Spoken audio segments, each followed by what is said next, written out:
Zima upo, alhamdulillah, mshukuru Mungu. Hongereni. Asante. Ilikuwa ni ngumu kiasi gani kuendea mchezo wa Azam FC, mchezo wa timu ambayo siku mbili before mmetoka kupoteza 3-2? Ilikuwa ngumu kiasi gani na mlifanikiwa vipi kupata matokeo jana? Ilikuwa ngumu kwa sababu hatukupoteza tu mchezo wa kawaida, tulipoteza mchezo ambao ulihitimisha safari yetu ya kombe la shirikisho la CRDB. Kwa hiyo palikuwa pana feelings za huzuni kwa technical bench yetu, kwa wachezaji, lakini pia kwa wanachama na mashabiki wetu. Sasa timu kubwa mara nyingi issue sio kupoteza, issue ni unarudi vipi baada ya kupoteza. Na ukiangalia mbele alikuwa mpinzani huyo ambaye tufunga kwenye CRDB. Kwa hiyo dhamira, utayari na umakini ambao tuko nao kama Young African Sports Club ndio katuongoza kuelekea mechi ya pale New Amani Complex. Tukapambana na hatimaye tumepata matokeo mazuri kwa maana ya ushindi wa goli 3 na clean sheet nzuri mbele ya Azam Football Club. Kwa hiyo ilikuwa ngumu, lakini ukomavu ambao tuko nao kama taasisi tukaweza kuvuka hicho kigeni. Kila mwanasoka hapa Tanzania alikuwa anafahamu zimebakiwa mechi 3, mbio za ubingwa Young Africans na Simba, lakini mpinzani ambaye alikuwa anatarajiwa anaweza kumsimamisha Young Africans ni Azam FC. Kwenu nyinyi iliwapa uzito wowote au kuna namna ambavyo ilikuwa inawapa stress?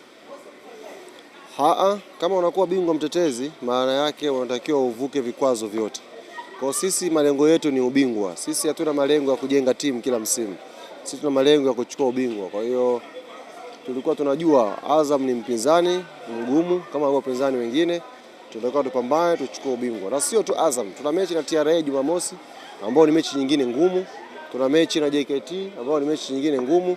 Kwa hiyo kila mpinzani tunajiandaa kulingana na ukubwa na umakini ambao tuko nao kwa sasa hivi. Kama ambavyo wanasema na wewe mwenyewe umewahi kusema hii mechi ya Azam ilikuwa ni mechi ya ubingwa. Tuseme Young Africans tayari ni bingwa msimu huu.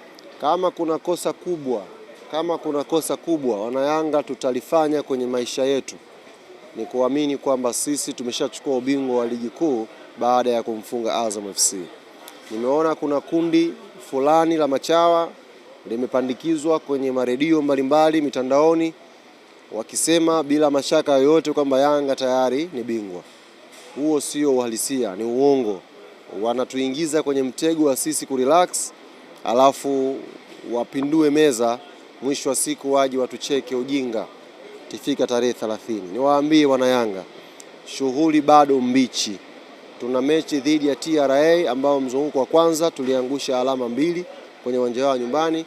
Wanakuja KMC Complex Jumamosi, ni siku ambayo tukapambane kupata matokeo mazuri. Mechi 2 zilizobakia ni mechi za kichampioni na uchampioni unachezwa kibabe.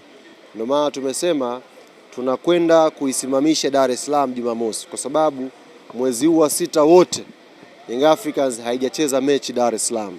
Tumezunguka mikoani. Tumerudi Dar es Salaam na tumerudi kwenye mechi za kibingwa, mechi za kichampion. Ni waombe wana Yanga akili yetu ije KMC. Tunaposhinda ndio tunasogea kwenye ubingwa. Ubingwa bado. Tulifanya makosa dhidi ya Dodoma, tuamini makosa hayo yanaweza kutokea pia mbele ya TRA, mbele ya JKT. Tuweke umakini, tuweke tahadhari, tukapate matokeo mazuri inshallah. Unawaambia nini mashabiki wa Yanga kuelekea hizo mechi mbili za TRA na JKT? Hizi ni mechi za kichampioni, ni mechi za kibingwa, ni mechi ambazo tunafahamu wote wachezaji wamechoka, mechi ni back to back. Kinachoweza kuwapa nguvu wachezaji ni sauti zetu. Ndio maana kutoka asubuhi nimeona matawi mbalimbali ya Yanga wakihamasishana kutoa magari, kukodisha ngoma, kuja kwa wingi KMC, kuja kuisupport team. Ndio kitu ambacho players wanakihitaji kwa muda huu. Wanahitaji support yao. Uwanja wa watu 5000 ule unatakiwa tukaubake ule. Uwe mdogo. Tujae mule kweli kweli, tuwaonyeshe players kwamba mmechoka lakini tuko na nyie kwa sababu tunahitaji ubingwa na hii ni mechi ya kichampioni. Tuchukue matokeo inshallah. Jana bwana Simba alikuwa anacheza Morogoro. Ahmed baada ya mechi alionyeshwa matokeo akaambiwa Young Africans wamemfunga Azam 3. Alishtuka sana, hajaamini. Kama tulivyosema leo kwenye kurasa yetu kuelekea mechi yetu ya TRA. Yote ambaye anatufuatilia hapa mwishoni aibu wataona yeye. Hapa mwishoni aibu wataona wao. Wao waendelee kutufuatilia tu.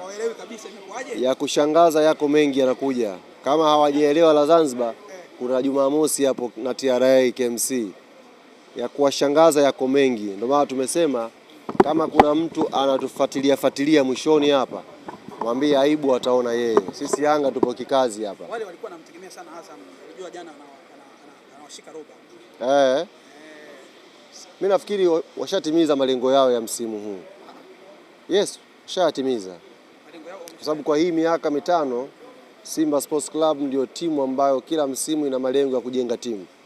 Kwa naamini walipofika sasa hivi hapa, kwa sababu wanaongoza makolo wenzao, watakuwa wana kitu cha kuwaambia chepesi tu kwamba tunakwenda kujenga tena timu kwa ajili ya msimu wa 26 27. Wanasema kuna kombe la Zanzibar. Ndio wanasema kazi yao ni kujenga timu. Waambie wakajenge timu, maisha yaendelee. Sisi wenye malengo ya ubingwa tunatafuta kombe letu Juni 30 hapo inshallah. Jana baada ya mechi nilimwambia Zaka kabisa kwenye finali ya FA yuko naye. Msimamo ule au umebadilisha? Mimi sipendi dhambi ndogo ndogo. Dhambi za unafiki siziwezi. Ndio maana nimekuwa clear kabisa na nimeshukuru pia wanayanga wameniunga mkono. Tunacheza mechi zetu mbili, tukizimaliza inshallah tumechukua ubingwa wetu. Sisi tutakwenda kuwasupport Azam FC kwenye mechi ya finali ya kombe la shirikisho la CRDB. Na support yetu sio kama support ya kina Kisugu. Ni support ya kiroho, support ya kinafsi, support ya kila hali tutaitoa.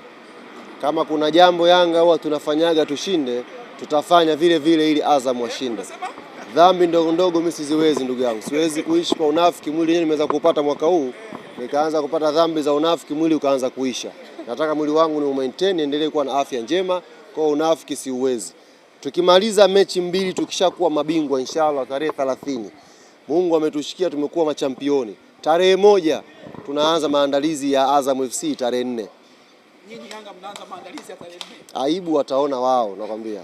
Wanalalamika mmeungana sasa. Kwani ni siri? Sema nasema hapa sio siri. Sio siri hilo. Lengo letu ni kuhakikisha msimu wanatoka kapa. Lengo letu sisi ni kuhakikisha Azam kwa ubora aliokuwa nao anapata kombe msimu huu inshallah. Tutaumia sana kwa bora Azam atoke bila kombe. Nasemaje? Tuna mechi tarehe 27, tuna mechi tarehe 30, tukijaliwa uchampioni tarehe 1 maandalizi yanaanza. Gombani Pemba. Aibu wataona wao. Sisi hatuoni aibu safari hii. Yaani tuko nao bega kwa bega, sikio kwa sikio, mkono kwa mkono. Kuhakikisha mipango yote inakwenda sawa. Hatufichi kitu. Kwa kumaliza hali baada ya mechi ya jana, kuna mchezaji yote ambaye ametoka na nje alikutelekeza mechi za mwisho. Pacome Zouzoua ameumia siku ya jana na alichezewa rafu mbaya sana, sijaona ikijadiliwa, lakini alijitahidi kuendelea. Mechi imeisha, alikuwa anachechemea kabisa, na ndio maana naona aliwahi asubuhi kwa ajili ya check up kidogo. Wengine wote wako fit, namshukuru Mwenyezi Mungu. Yao pia kama alipata shida kidogo, lakini shida ambayo inatibika kwa haraka. Mchezaji pekee ambaye alipata shida na tukaiona shida yake ni Pacome Zouzoua mechi ya jana. Yule mtoto Lusajo alimkanyaga, sasa sijui ni bahati mbaya au makusudi, lakini alimkanyaga na Pacome aliweza kukomaa hadi mechi imalizika. Maana yake Mungu akimjalia kheri, shida ikiwa sio kubwa, anaweza kukomaa Jumamosi, anaweza kukomaa tarehe 30, alafu tarehe 1 akapumzika inshallah. Ripoti ya daktari bado. Bado sababu ndo ameenda hospitali, lakini mchana daktari ametuambia sio shida kubwa ya kutisha, ni shida ya kawaida ambayo leo na kesho itakuwa sawa. Na Pacome kasema ikibidi acheze na mguu mmoja atacheza Jumamosi na mguu mmoja ili Yanga tushinde.